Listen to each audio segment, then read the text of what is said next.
প্রিয় দর্শক বন্ধুরা, আমি অ্যাস্ট্রোলজার মধু। আমার ইউটিউব চ্যানেল মধুস অ্যাস্ট্রো ইনফোতে আপনাদের সবাইকে স্বাগত জানাই। নবরাত্রির সময় অনেক রিচুয়ালের মধ্যে এই রিচুয়ালটি আমরা সবাই পালন করি এবং একে বলা হয় ঘট স্থাপন বা কলস স্থাপন। এখানে ঘটকে মায়ের প্রতীক হিসেবে ধরা হয়, তাই এই 9 দিন ধরে আমরা ঘটেরই পুজো করি। আমরা শুদ্ধতার কথা মাথায় রেখে সব রিচুয়াল করি। তাহলে ঘট স্থাপনের জন্য কোন কোন জিনিস বা সামগ্রীর প্রয়োজন হয় তা এবার বুঝে নিন।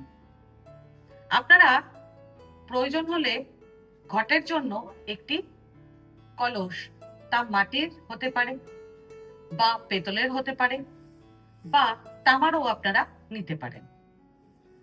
দ্বিতীয়ত প্রয়োজন হবে মৌলি সুতো, হলুদ গুঁড়ো এবং হলুদ গাঁট,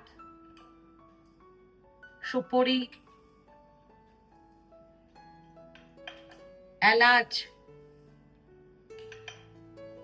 এবং লবঙ্গ। তার সঙ্গে একটি যে কোনো মুদ্রা, কিছু কুচো ফুল, আম পাতা, গঙ্গা জল বা আপনারা বিশুদ্ধ জলও নিতে পারেন এবং তার সঙ্গে চাল। এবার জেনে নিন ঘট স্থাপনা কিভাবে করতে হয়। আমরা সব সময় শুভ মুহূর্ত দেখে ঘট স্থাপন করি এবং শুভ মুহূর্তের মধ্যেও সূর্যোদয়ের কাছাকাছি সময় করলে বেশি শুভ ও ফলদায়ক হয়। প্রথমে যে ঘটটি নেবেন তার গলার চারপাশে মলি সুতো বা পবিত্র সুতো বাঁধবেন, ঠিক এইভাবে।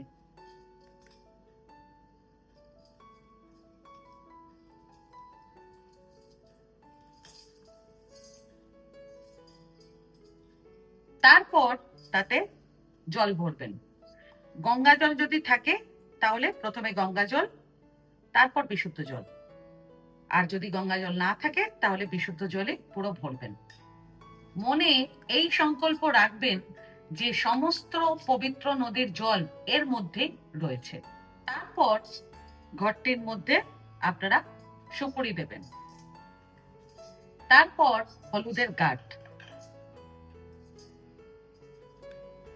তারপর লবঙ্গ আর এলাচ একসাথে, তারপর একটি মুদ্রা, যে কোনো মুদ্রা দিয়ে দেবেন, তারপর ঘটে একটা ফুল দিয়ে দেবেন। আর এই আম পাতার মধ্যে প্রত্যেকটাতে সিঁদুর দিয়ে ফোঁটা দিয়ে দেবেন।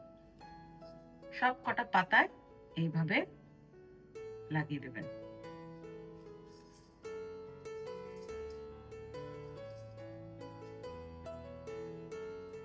এবং ঘটেও স্বস্তিক আঁকবেন।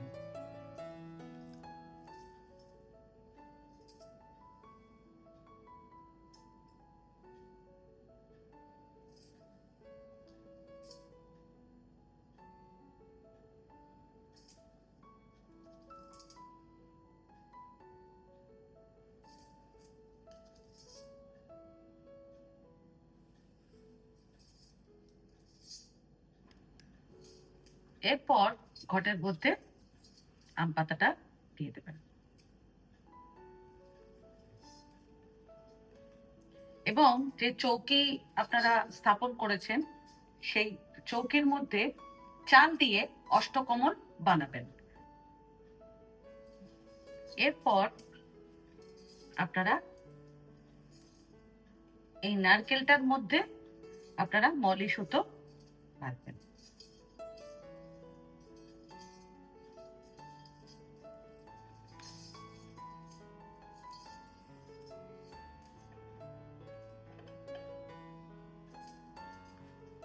একটা পান পাতা দেবেন,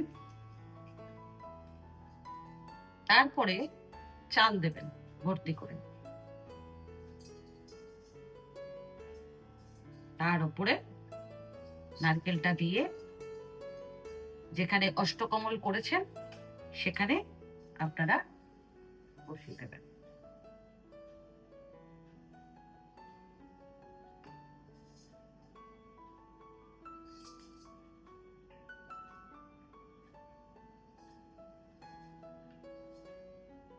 এইভাবে ঘটটা স্থাপন করবেন। তারপরে মাকে চণ্ডী দেবেন।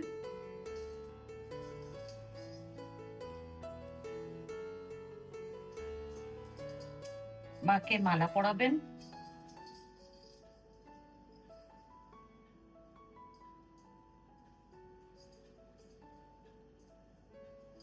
মাকে ফল নিবেদন করবেন, কিছু মিষ্টি নিবেদন করবেন।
ঘটের ভেতরে যে সুপুরি, লবঙ্গ, এলাচ, হলুদের গাঁট এবং মুদ্রা রাখা হয় তা বাস্তব জগতের প্রয়োজনকে নির্দেশ করে এবং এটি একটি নিবেদন, কারণ ঘটের জল আমাদের এবং মা দুর্গার মধ্যে প্রতীক ও মাধ্যম।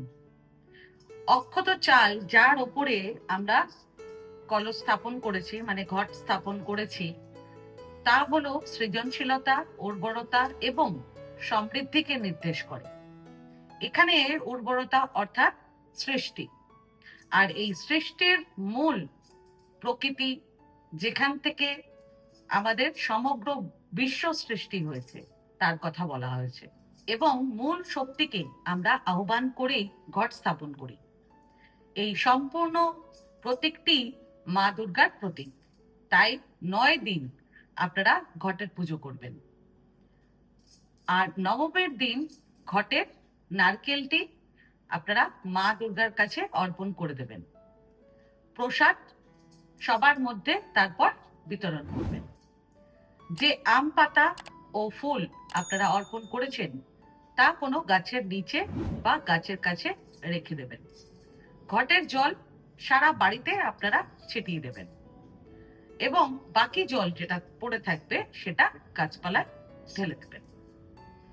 জলের ভেতরে যে হলুদ গাঁট, সুপরি, লবঙ্গ, এলাচ আছে সেগুলোকে গাছের তলায় কোনো দিয়ে দেবেন। আর যে মুদ্রাটা আছে সেটা মা ভগবতীকে অর্পণ করবেন।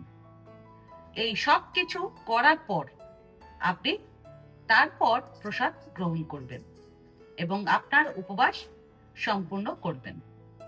তারপর আপনারা মা দুর্গার আরতি করবেন।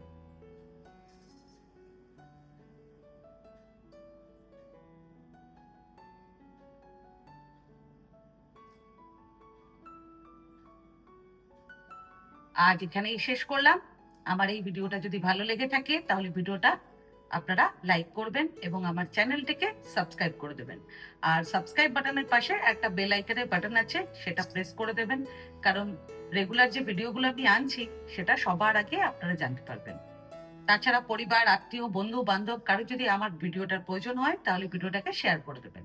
আর আপনাদের যদি কোনো প্রশ্ন কিংবা কোনো মতামত থাকে তাহলে আমার কমেন্ট বক্সে কমেন্ট করে আমাকে জানান। আমি চেষ্টা করব যত তাড়াতাড়ি সম্ভব উত্তরটি দেওয়ার। ভালো থাকবেন। জয় মা দুর্গা।